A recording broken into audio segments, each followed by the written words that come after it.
નમસ્કાર દોસ્તો, સ્વાગત છે તમારું આજના વિડીયોમાં. દોસ્તો, નેશનલ ઇમરજન્સી વિશે તો તમે કદાચ સાંભળ્યું જ હશે. રાષ્ટ્રીય કટોકટી જેને આપણે કહીએ છીએ. તો ભારતના બંધારણની અંદર જે છે એ રાષ્ટ્રીય કટોકટી અંગેની શું જોગવાઈ છે એના વિશે આજે આપણે MCQ સિરીઝ છે એ સમજવાના છીએ. સાથે સાથે પોલીસ કોન્સ્ટેબલ 2016, મદદનીશ ચેરિટી કમિશનર 2006 અને શિક્ષણ અધિકારી ક્લાસ 2 નું જે 2006માં પેપર લેવાયેલું હતું એના પ્રશ્નો પણ સાથે સોલ્વ કરશો. તો ચાલો વિડીયોની શરૂઆત કરીએ.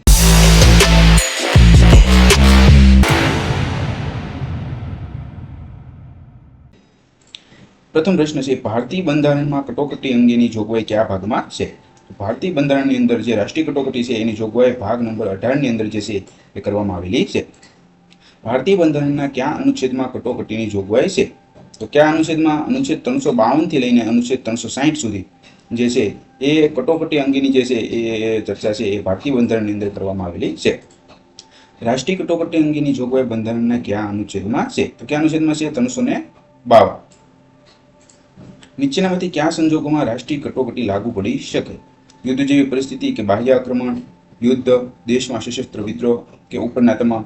તો દોસ્તો, આ ત્રણેય પરિસ્થિતિ જે છે એ એવી છે કે આ સંજોગો જો ઊભા થાય દેશની અંદર તો રાષ્ટ્રીય કટોકટી જે છે એ ભારતીય બંધારણની અંદર જે જોગવાઈ કરેલી છે એને અનુસંધાને જે છે એ રાષ્ટ્રપતિ છે એ આ રાષ્ટ્રીય કટોકટી છે એ દેશની અંદર લાગુ પાડી શકે. જેવી રીતે કે યુદ્ધ જેવી પરિસ્થિતિ અથવા તો આપણા દેશ ઉપર જે છે એ બાહ્ય આક્રમણ થયું હોય અને એ પરિસ્થિતિ એવી ઊભી થઈ હોય કે ભાઈ હવે આ આક્રમણનો સામનો આપણે કરવો જ પડે એમ છે, તો એવા પરિસ્થિતિમાં પણ રાષ્ટ્રીય કટોકટી લાગુ પડી શકે છે. યુદ્ધ થાય દેશની અંદર અથવા તો બીજા દેશો સાથે, તો એવી પરિસ્થિતિમાં પણ રાષ્ટ્રીય કટોકટી લાગુ પડી શકે. દેશમાં સશસ્ત્ર વિદ્રોહ થાય, કોઈ પણ દેશની અંદરની આંતરિક વિદ્રોહ જ્યારે સશસ્ત્ર થાય ત્યારે એ સંજોગોમાં પણ છે એ રાષ્ટ્રીય કટોકટી લાગુ પાડી શકાય છે. રાજ્યમાં બંધારણીય કટોકટી અંગેની જોગવાઈ કયા અનુચ્છેદમાં છે? તો દોસ્તો, બંધારણીય કટોકટી અંગેની જોગવાઈ કયા અનુચ્છેદમાં છે? અનુચ્છેદ 356 ની અંદર. જો ખાસ યાદ રાખજો, જે રાષ્ટ્રીય કટોકટી છે એ અલગ છે, બંધારણીય કટોકટી છે એ પણ અલગ છે. તો બંધારણીય કટોકટીને લગતો અનુચ્છેદ કયો છે? અનુચ્છેદ 356. રાજ્ય કટોકટી નીચેનામાંથી કયા અનુચ્છેદ અંતર્ગત છે એ લાગુ પાડી શકાય? તો અનુચ્છેદ 365. દેશમાં નાણાકીય કટોકટી બંધારણના કયા અનુચ્છેદ મુજબ લાગુ કરી શકાય? તો દેશમાં દોસ્તો નાણાકીય કટોકટી જે છે એ અનુચ્છેદ 360 મુજબ છે એ લાગુ પાડી શકાય. તો ખાસ તમારે યાદ રાખવાનું છે બંધારણીય કટોકટીનો અનુચ્છેદ શું છે, પછી નાણાકીય કટોકટીનો અનુચ્છેદ શું છે, આ બધા તમારે છે એ યાદ જ રાખવા પડશે. તો નાણાકીય કટોકટીનો અનુચ્છેદ તમારે શું યાદ રાખવાનું છે? અનુચ્છેદ 360. રાષ્ટ્રીય કટોકટી કોણ જાહેર કરી શકે છે? તો મેં તમને હમણાં જ કીધું કે રાષ્ટ્રપતિ જે છે એ આવી રાષ્ટ્રીય કટોકટી છે એ જાહેર કરી શકે છે. રાષ્ટ્રીય કટોકટીની જાહેરાત પશ્ચાત એટલે કે એના પછી કેટલા સમયમાં જે છે એ સંસદની મંજૂરી મળવી જરૂરી છે? તો રાષ્ટ્રીય કટોકટીની જાહેરાત છે એ રાષ્ટ્રપતિ દ્વારા કરવામાં આવે એ પછીના 1 મહિનાની અંદર જે છે એ સંસદની અંદર એની મંજૂરી મળવી જરૂરી છે. રાષ્ટ્રીય કટોકટીને એકવાર મંજૂરી મળતા કયા સમયાંતરે પુનઃ મંજૂરી મેળવવી પડે છે? તો દોસ્તો, એકવાર દાખલા તરીકે રાષ્ટ્રપતિએ જે છે એ રાષ્ટ્રીય કટોકટી બહાર પાડી તો સંસદની અંદર જે છે એ 1 મહિનાની અંદર જે છે એની મંજૂરી મેળવી લેવી જરૂરી છે. એ મંજૂરી દાખલા તરીકે મળી ગઈ તો એ પછી જે છે એ 6 મહિના સુધી જે છે એ મંજૂરી મેળવવાની જરૂરિયાત રહેતી નથી. એ 6 મહિના પછી જે છે એ પુનઃ છે એ પાછી શું કરવું પડે છે? સંસદની અંદર જે છે એ કટોકટીની જે છે એ મંજૂરી મેળવવી જરૂરી છે. તો ખાસ યાદ રાખજો. નેક્સ્ટ, રાષ્ટ્રીય કટોકટીના સમયે લોકસભા અને રાજ્યોની વિધાનસભાઓના કાર્યકાળમાં એક સાથે કેટલો વધારો કરી શકાય છે? તો દોસ્તો, 1 વર્ષનો જે છે એ વધારો કરી શકાય છે. નીચેના વિધાનોનો અભ્યાસ કરી યોગ્ય વિકલ્પ જે છે એ આપણે પસંદ કરવાનો છે. રાષ્ટ્રીય કટોકટીને અદાલતમાં પડકારી શકાય છે. રાષ્ટ્રીય કટોકટી સંપૂર્ણ દેશ કે દેશના કોઈ પણ ભાગ પર પણ લાગુ પડી શકે છે. રાષ્ટ્રીય કટોકટી વખતે બધા મૂળભૂત અધિકારો શું થાય છે? સ્થગિત રાખી શકાય છે. તો દોસ્તો, આ વિકલ્પ જે છે એ સાચો છે. રાષ્ટ્રીય કટોકટી જ્યારે દેશમાં લાગુ થાય ત્યારે જે આપણા બંધારણની અંદર મૂળભૂત અધિકારો આપ્યા છે અને શું કરી દેવામાં આવે છે? સ્થગિત જે છે એ રાખી દેવામાં આવે છે. ભારતમાં અત્યાર સુધીમાં કેટલી વખત જે છે એ રાષ્ટ્રીય કટોકટી છે એ લાગુ થઈ છે? તો અત્યાર સુધીમાં દોસ્તો 3 વખત જે છે એ રાષ્ટ્રીય કટોકટી આપણા ભારત દેશની અંદર લાગુ થઈ છે. નેક્સ્ટ, નીચેનામાંથી કયા સંજોગો રાજ્યમાં રાષ્ટ્રપતિ શાસન માટે જે છે એ જવાબદાર છે? તો રાજ્યના ગેરબંધારણીય વહીવટ અંગે રાજ્યપાલ જે છે એ રાષ્ટ્રપતિને અહેવાલ આપે છે. તો હા, આવી પરિસ્થિતિ જો હોય તો એ સંજોગોમાં રાષ્ટ્રપતિ શાસન જે છે એ રાજ્યની અંદર લાગુ પડી શકે. રાષ્ટ્રપતિને રાજ્યપાલ સિવાય અન્ય કોઈ રીતે એવું જણાય કે રાજ્યમાં શાસન બંધારણ મુજબ ચાલતું નથી, તો હા, આ મુજબ પણ જે છે એ રાષ્ટ્રપતિ શાસન છે એ થઈ શકે છે. રાજ્ય સરકાર કેન્દ્રના નિર્દેશો મુજબ ન ચાલી શકે અથવા તેના આદેશોનું પાલન ન કરી શકે તો એવા સંજોગોમાં પણ શું થાય છે? રાષ્ટ્રપતિ શાસન છે એ રાજ્યની અંદર લાગુ કરી શકાય છે. તો ઉપરોક્ત તમામ જે છે એ આવશે, કેમ કે આ 3 પોઈન્ટ એવા છે કે આ પરિસ્થિતિનું જો પાલન રાજ્યની અંદર કરવામાં ન આવે તો શું થઈ શકે છે? રાષ્ટ્રપતિ શાસન છે એ રાજ્યમાં લાગુ પાડી શકાય છે. રાજ્યમાં અમલી થયેલ રાષ્ટ્રપતિ શાસનને અમલીકરણથી જે છે એ કેટલા સમયમાં સંસદ દ્વારા મંજૂરી મળવી જરૂરી છે? તો દોસ્તો 2 મહિનાની અંદર જે છે એ સંસદ દ્વારા શું છે મંજૂરી મળવી જરૂરી છે. નેક્સ્ટ, રાજ્યમાં રાષ્ટ્રપતિ શાસનને કેટલા સમય સુધી લંબાવી શકાય? તો 3 વર્ષ સુધી જે છે એ રાજ્યમાં રાષ્ટ્રપતિ શાસનને છે એ લંબાવી શકાય છે. ખાસ આ પીરિયડ છે એ યાદ રાખજો અને આ મોસ્ટ આઈએમપી છે. રાજ્યમાં રાષ્ટ્રપતિ શાસનને કેટલા સમય સુધી એક્સટેન્ડ કરી શકાય તો લંબાવી શકાય તો 3 વર્ષ. નીચેના વિધાનોનો અભ્યાસ કરી અયોગ્ય વિકલ્પ જે છે એ પસંદ કરવાનો છે. તો આ ચારે આપણે વાંચીએ. રાજ્યમાં લાગુ થયેલ બંધારણીય કટોકટી રાષ્ટ્રપતિ શાસનને અદાલતમાં પડકારી શકાય. તો આ સાચું છે, યોગ્ય છે વિકલ્પ. અયોગ્ય નથી એટલે જવાબ આ નહીં આવે, પણ શું છે આ યોગ્ય છે. રાજ્યપાલ રાજ્યના મુખ્યમંત્રી અને મંત્રીમંડળને બરખાસ્ત કરી રાષ્ટ્રપતિ વતી રાજ્યની શાસનની ધુરા સંભાળે છે. તો આ વિકલ્પ પણ યોગ્ય છે, તો એ પણ અયોગ્ય વિકલ્પમાં નહીં આવે. ભારતમાં સૌપ્રથમ વખત 1948માં જમ્મુ કાશ્મીરમાં જે છે એ રાષ્ટ્રપતિ શાસન લાગુ થયું હતું. તો આ વિકલ્પ જે છે ને એ ખોટો છે, મતલબ કે અયોગ્ય છે. જવાબમાં શું આવશે? સી છે એ આવશે. ડીમાં શું છે એ પણ જોઈ લઈએ. રાષ્ટ્રપતિ શાસનને સમાપ્ત કરવા માટે સંસદીય મંજૂરીની જરૂરિયાત રહેતી નથી. તો આ સાચી વાત છે. રાષ્ટ્રપતિ શાસનને જ્યારે પણ સમાપ્ત કરવું હોય ત્યારે એમાં સંસદની કંઈ મંજૂરીની છે એ જરૂર રહેતી નથી.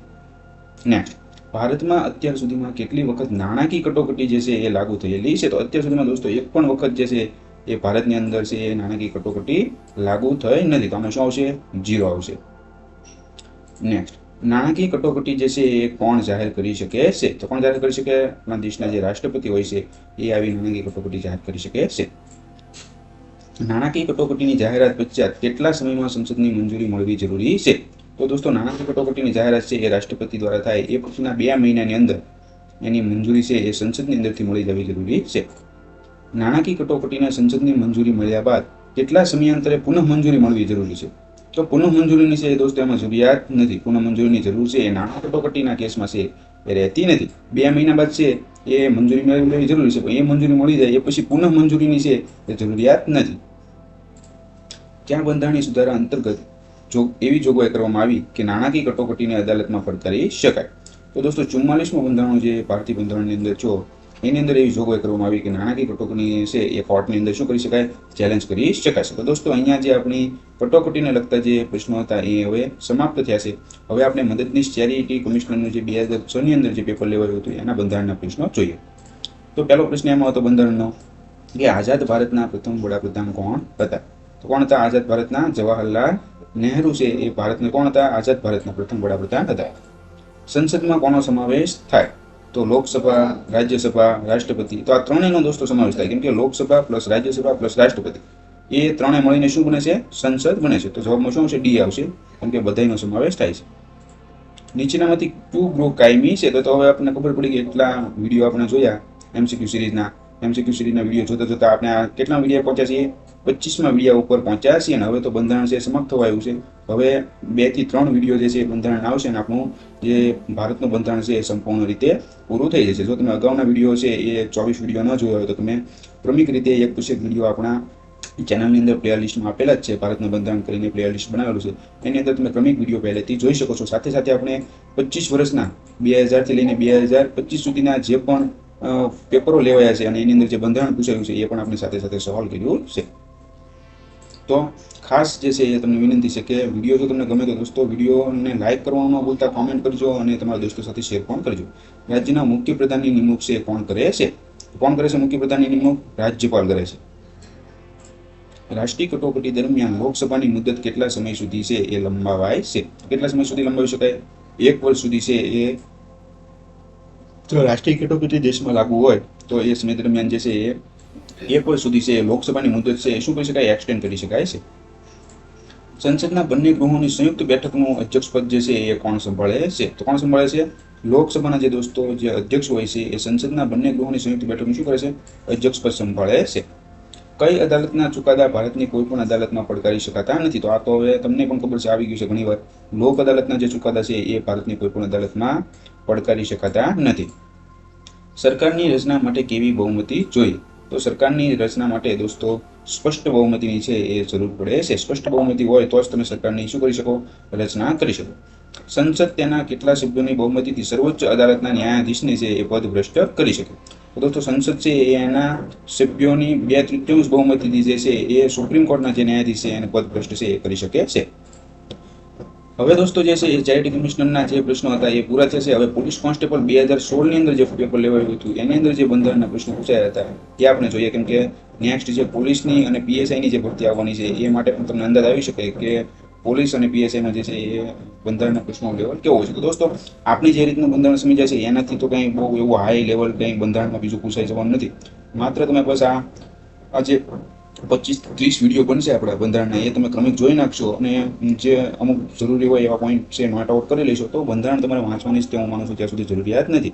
બંધારણ તમને કોઈ પણ જગ્યાએથી પૂછશે તો તમને આવડશે.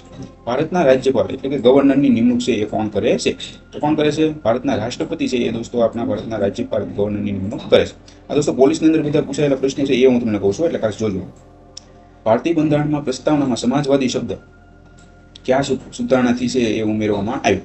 તો 42મો સુધારો જે 1976 ની અંદર જો એના દ્વારા જે છે એ આ સમાજવાદી શબ્દ છે એ ઉમેરવામાં આવ્યો હતો. જે 1976માં જે 42મો સુધારો છો એ સુધારાનો જે છે એ સમાજવાદી શબ્દ છે એ બંધારણની પ્રસ્તાવનામાં જે છે એ ઉમેરવામાં આવ્યો. નિમ્નલિખિત પૈકી અખિલ ભારતીય સેવા નથી. તો આપણે જોવાનું છે તો ભારતીય વિદેશ સેવા, પછી ભારતીય વન સેવા, ભારતીય પોલીસ સેવા, ભારતીય પ્રશાસનિક સેવા, તેમાંથી કઈ અખિલ ભારતીય સેવા નથી? ભારતીય વિદેશ સેવા છે એ દોસ્તો શું છે? અખિલ ભારતીય સેવા નથી. તો વન સેવા તો છે, કેમ કે એને આપણે શું કહીએ છીએ? આઈએફએસ કહીએ છીએ, અને આપણે શું કહીએ છીએ? આઈપીએસ કહીએ છીએ, અને આને આપણે શું કહીએ છીએ? આઈએએસ કહીએ છીએ. એટલે આઈએફએસની જગ્યાએ ઘણા શું સમજી લે છે? ઇન્ડિયન ફોરેન સર્વિસ સમજી લે છે, પરંતુ ફોરેન સર્વિસ નહીં આવે, ઇન્ડિયન ફોરેસ્ટ સર્વિસ આવશે. ભારતીય વિદેશ સેવા છે એ અખિલ ભારતીય સેવાનો છે એ પ્રકાર નથી. તો ખાસ આ જે છે એ એક થોડો કન્ફ્યુઝન ઊભું કરે એવો પ્રશ્ન છે, તો આમાં ખાસ છે એ યાદ રાખજો. ભારતીય બંધારણમાં કયા અનુચ્છેદ હેઠળ રાજ્યોમાં રાષ્ટ્રપતિ શાસન છે એ લાગુ થઈ શકે છે? તો ભારતીય બંધારણમાં દોસ્તો જે રાજ્યની અંદર જે રાષ્ટ્રપતિ શાસન લાગુ કયા કયા કિસ્સામાં થઈ શકે, તો આપણે એમને આગળ જોયું કે ભાઈ દેશમાં સશસ્ત્ર વિદ્રોહ થયો હોય, યુદ્ધ થયું હોય, અથવા તો બાહ્ય આક્રમણ થયું હોય, તો એ સંજોગોમાં રાષ્ટ્રપતિ છે એ રાજ્યોની અંદર અથવા તો દેશની અંદર જે છે એ કટોકટી પણ જાહેર કરી શકે છે. અને જો એવા સંજોગો હોય રાજ્યની અંદર કે ભાઈ જો ભારતીય બંધારણ મુજબ છે એ રાજ્યનું શાસન ન ચાલતું હોય તો રાષ્ટ્રપતિ છે શાસન જે છે એ લાગુ કરી શકે છે. તો એ ક્યાં અનુચ્છેદ મુજબ? તો કે અનુચ્છેદ 356 મુજબ. એ સિવાય રાજ્યપાલ પણ જે છે દોસ્તો જો રાષ્ટ્રપતિને રિપોર્ટ કરે કે ભાઈ રાજ્યનું શાસન છે એ સરખું ચાલતું નથી અથવા તો બંધારણ મુજબ ચાલતું નથી, તો રાષ્ટ્રપતિ છે એ રાષ્ટ્રપતિ શાસન લાગુ કરી શકે છે. એ આપણે જોયું છે. ભારતમાં રાષ્ટ્રપતિની ચૂંટણી માટે ન્યૂનતમ વય કેટલી છે? તો કેટલી છે? 35 વર્ષે છે. રાષ્ટ્રપતિ જો તમારે બનવું હોય તો ઓછામાં ઓછી 35 વર્ષ છે એ તમારી ઉંમર હોવી જોઈએ. હાઈકોર્ટની બંદી પ્રત્યક્ષીકરણ રીતની સત્તા જે છે એ બંધારણના કયા અનુચ્છેદ મુજબ છે? તો કયા અનુચ્છેદ મુજબ? અનુચ્છેદ 226 મુજબ છે એ આ બંદી પ્રત્યક્ષીકરણ રીતની સત્તા છે એ હાઈકોર્ટ દ્વારા છે એ આપવામાં આવી છે. નીચેનામાંથી કઈ ભારતીય બંધારણ માન્ય ભાષાઓની યાદીમાં નથી? તો સિંધી, રાજસ્થાની, ગુજરાતી, નેપાળી. તો સિંધી તો છે, રાજસ્થાની છે એ નથી દોસ્તો, ગુજરાતી પણ છે, નેપાળી પણ છે. તો રાજસ્થાની છે એ ભારતીય બંધારણની જે માન્ય ભાષાની સંખ્યા કેટલી છે? 22 છે. એ 22 ભાષાની અંદર રાજસ્થાની નથી. એ સિવાય 3 છે. ભારત દેશના બંધારણીય વડા કોણ છે? તો કોણ છે ભારત દેશના બંધારણીય વડા? તો હવે તમને આવડવું જોઈએ. વહીવટી વડા કોણ છે? તો વહીવટી વડા વડાપ્રધાન છે, પરંતુ બંધારણીય વડા જે છે ને એ કોણ છે? રાષ્ટ્રપતિ છે. નેક્સ્ટ. હવે દોસ્તો પોલીસના જે 2016ના જે પોલીસ કોન્સ્ટેબલમાં જે પ્રશ્નો પૂછાયા હતા એ સમાપ્ત થઈ ગયા છે. હવે શિક્ષણ અધિકારી વર્ગ 2 2006નું જે પેપર લેવાયું હતું એની અંદર જે બંધારણના પ્રશ્નો હતા એ આપણે જોઈએ. લોકસભામાં પ્રતિનિધિત્વ માટે ગુજરાત કેટલી બેઠકો ધરાવે છે? તો કેટલી બેઠકો ધરાવે છે લોકસભામાં? 26. કમિશનર કુટીર અને ગ્રામોદ્યોગ કચેરી અધિક્ષક એટલે કે OS નું જે છે કચેરી અધિક્ષક 2014નું જે કુટીર અને ગ્રામોદ્યોગ કચેરીનું જે પેપર લેવાયું છે એ જોઈએ આપણે. રાજ્યસભામાં ચૂંટાયેલા સભ્યની મુદત કેટલા વર્ષની હોય છે? તો રાજ્યસભામાં દોસ્તો આપણને ખબર જ છે કે આ એક પ્રકારનું કાયમી ગૃહ છે અને દર 2 વર્ષે છે એમાં રિશફલિંગ થાય છે સભ્યોનું, કેમ કે દર 2 વર્ષે જે છે એના સભ્યો છે રિટાયર થાય છે. તો એવી રીતે જે એના સભ્યોની મુદત છે એ કેટલા વર્ષની હોય છે? 2 વર્ષની હોય છે. સોરી, 6 વર્ષની હોય છે. 2 વર્ષે તો પહેલું થાય છે, 6 વર્ષની જે છે એની મુદત હોય છે, કેમ કે કોઈ પણ સભ્ય છે એ એન્ટર થાય એના પછીના દર 6 વર્ષે છે એ એનો છે નિવૃત્તિનો સમય છે એ આવે છે. તો જવાબ નેક્સ્ટ એની પછીનો પ્રશ્ન, નાયબ નિયામક અને તેની સમકક્ષ વર્ગ 2 નું જે છે એ 2008માં પેપર લેવાયું હતું એનો પ્રશ્ન જોઈએ. અમે શું પૂછેલું હતું? ગુજરાત વિધાનસભા સંકુલને કોના નામે જોડવામાં આવ્યું છે? તો કોના નામે જોડવામાં આવ્યું છે? વીર વિઠ્ઠલભાઈ પટેલ. તો આપણને ખબર છે કે અત્યારે ગુજરાત વિધાનસભાનું નામ શું છે? વિઠ્ઠલભાઈ પટેલ ભવન છે. તો વિઠ્ઠલભાઈ પટેલના નામે છે એ જોડવામાં આવ્યું છે. દોસ્તો આજના આપણા જે છે એ વિડીયોની અંદરના જે MCQ હતા એ સમાપ્ત થાય છે. Thanks for watching. અને હું માનું છું દોસ્તો કે તમે વિડીયો છે એ કમ્પ્લીટ જોતા હશો, કેમ કે જો વિડીયો તમે અધૂરો મૂકી દેશો તો કાંઈ એનો મતલબ નથી, કેમ કે તમને કોઈ દિવસ છે એ સંપૂર્ણ જે ટુ ધ પોઈન્ટ એક પછી એક પોઈન્ટ વાઇઝ જે નોલેજ તમને મળવું જોઈએ કોઈ દી મળશે નહીં. હંમેશા તમે કોઈ પણ વિડીયો જુઓ, મારો વિડીયો જુઓ કે કોઈ પણ બીજાનો વિડીયો જુઓ, એનો એકથી લઈને જે છેલ્લે સુધીની જે સિરીઝ હોય, એકથી લઈને એન્ડ સુધી જે છે એ તમે વિડીયો છે એ જોવાનું રાખો, જેથી કરીને તમને સરખું નોલેજ મળી શકે. આપણે દાખલા તરીકે બંધારણના જે છે એ 30 વિડીયો બનશે, હાલો 25 વિડીયો થયા છે, હવે કદાચ 3-4 વધારે બને તો 30 વિડીયો બનશે. તો તમે પહેલેથી લો, એક પહેલા વિડીયોથી તમે શરૂઆત કરો અને રોજ થોડો સમય પાડો કે ભાઈ રોજ મારે 3 વિડીયો જો, તો તમે 3 વિડીયો રોજ જોશો ને તો 10 દિવસમાં તમારું બંધારણ છે એ કમ્પ્લીટ થઈ જશે. એ પછી તમે માત્ર રિવિઝન કરશો અથવા તો બીજા પેપર સોલ્યુશન કરશો. પેપર સોલ્યુશન તો આપણે એમાં મોસ્ટ ઓફ લઈ લીધા છે, એ સિવાય પણ તમે ચેક કરશો તો તમારે બંધારણ તો ઓટોમેટિક 10 દિવસમાં તમારે સમાપ્ત થઈ જશે. તો આવી રીતે દોસ્તો છે એ મહેનત કરો, જેથી કરીને તમે પરીક્ષામાં સફળ થઈ શકો. ખૂબ ખૂબ આભાર.